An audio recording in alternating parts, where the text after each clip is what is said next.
ይህንን የመሰለ የቺክን ኬንታኪን የሚያስንቅ ላሳያችሁ፣ አብረን እንስራ። ሰላም ቤተሰብ፣ አሰላሙ አሌይኩም፣ እንዴት ናችሁ? ሰላም ሰላም ብያለሁኝ። እንኳን ደህና መጣችሁ ወደ አህሊ ዩቱብ ቻናል። ላይክ እና ሰብስክራይብ እያደረጋችሁ ቻናሉን አበረታቱ ማለት ነው። እንግዲህ ይህን የመሰለ ዶሮ ለመስራት የሚያስፈልገው እንደዚህ አይነት ሰደር ዶሮ ወይም አጥንት የሌለው በቀጫጭኑ ከከተፍኩ በኋላ ዝንጅብልና ነጭ ሽንኩርት ጨምራለሁኝ። እዚህ ጋር ቅመማ ቅመም ጨመርኩኝ ማለት ነው።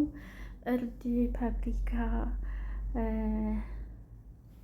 ቁንዶ በርበሬ እንዲሁም ደግሞ የፓውደር ዝንጅብል፣ የተለያዩ ቅመማ ቅመሞችን፣ ጨው፣ መጂ ጨምሬያለሁኝ። ሶያ ሶስ ትንሽ ጨምሬያለሁ። እንዲሁም ደግሞ ትንሽ ዘይት ወይም ዘይቱን አድርጌያለሁኝ። እንግዲህ ይሄንን አንድ ላይ ሚክስ አደርገዋለሁ ማለት ነው። እዛ ጋር ዶሮ አጥቤ በስነ ስርዓት አዘጋጅቻለሁኝ። ከታትፌ አዘጋጅቻለሁ በምፈልገው አይነት መልኩ ማለት ነው። እንግዲህ እዚህ የአዘጋጀሁት ቅመማ ቅመም ላይ እያመጣሁኝ ጨምረዋለሁኝ። የተወሰነ ዘፈዝፈዋለሁ ማለት ነው። ወይም ደግሞ እንደዚህ ከባህራቱ ጋር አቀላቅያ አስቀምጠዋለሁኝ ለተወሰነ ሰዓት ወይም ደቂቃ ወይም ለግማሽ ሰዓት ያክል ማለት ነው።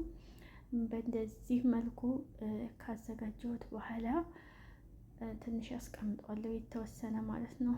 እንግዲህ መጠኑን ሰው እንደሚፈልገው ማቆራረጥ ይችላል። እኔ እንደዚህ ነው የቆረጥኩት ማለት ነው። ከዛ ካስቀመጥኩት ከግማሽ ሰዓት በኋላ ይሄንን የበቆሎ ዱቄት አምጥቼ ትንሽ አንድ ማንኪያ ወይም አንድ ከግማሽ ማንኪያ የሚበቃኝን ያክል አድርጌ የተወሰነ ትንሽዬ ውሃ አድርጌ አንድ ላይ ሚክስ አድርጌዋለሁ ማለት ነው። ትንሽ የመድረቅ ወይም ደግሞ ደረቅ እንዲልና ከሽ እንዲል አይነት ነገር ነው የበቆሎ ዱቄት የሚጠቅመው። ይሄ ደግሞ እንግዲህ መጨረሻ ላይ ይሄንን እንትን እያደረኩኝ ፓውደሩ ማለት ነው መጨረሻ የምጠብስበት ነው ማለት ነው። እና እንዴት እንደሚያምር መጨረሻ ላይ ታውታላችሁ። እስከ መጨረሻው ተከታተሉ ማለት ነው። እንደዚህ ካደረኩኝ በኋላ ጠብሳለሁኝ እና መጀመሪያ ግን እንደዚህ ማድረግ አለብኝ። እንቁላልም የፈለገ መጨመር ይችላል። እኔ ውስጥ አንድ እንቁላል ጨምሬበታለሁኝ። ወይም እንቁላል ለብቻው አድርጎ እንቁላሉን ውስጥ እያስገቡ ማድረግ ይቻላል። ግን ያን ያህል ፕሮሰስ አያስፈልገውም። እኔ ከላይ አድርጌዋለሁ እንቁላሉን። ግን በጣም የሚያምርና የሚጥም ሆኖ ነው የወጣው። መጨረሻውን ታዩታላችሁ ማለት ነው እንዴት እንደሚያምር። በጣም ነው የሚያምረው እና ምግቦችን በቀላል ነገር እንደዚህ መስራት ይቻላል። በተለያየ ነገር በጣም ነው የሚያምረው በነገራችን ላይ ማለት ነው። ይሄ ደግሞ ደረቅ ነገር ስለሆነ ሲጠበስ በጣም ነው የሌለ ነው የሚያሳምረው። በዱቄትም ማድረግ ይቻላል በነገራችን ላይ ዱቄት ሁለተኛው ዱቄት አለ። ከርዳዳ የሆነ ከሆነ በሱ ማድረግ ይቻላል። ይሄኛው ፓውደር ባይኖርም ግዴታ አይደለም። በዛም አድርጌ ሞክሬዋለሁኝ። ያምራል።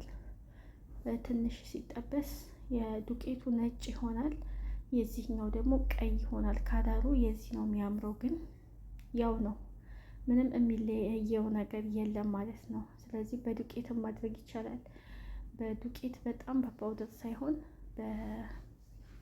እንትን ባለ ዱቄት ማድረግ ይቻላል ማለት ነው። አሁን ወደ መጥበስ እሄዳለሁኝ። እንግዲህ እንደዚህ ካደረኩት በኋላ በጣም በደቃቁ ስለከተፍኩት ነው በነገራችን ላይ እንደዚህ የሆነው። ግን መጨረሻ ላይ ሲጠበስ በጣም ነው የሚያምረው የሌለ እና እንደምታዩት እንደዚህ አድርጌ ጨረስኩት። ብዙን ስለሆነ ነው በነገራችን ላይ በጣም ብዙ ነው።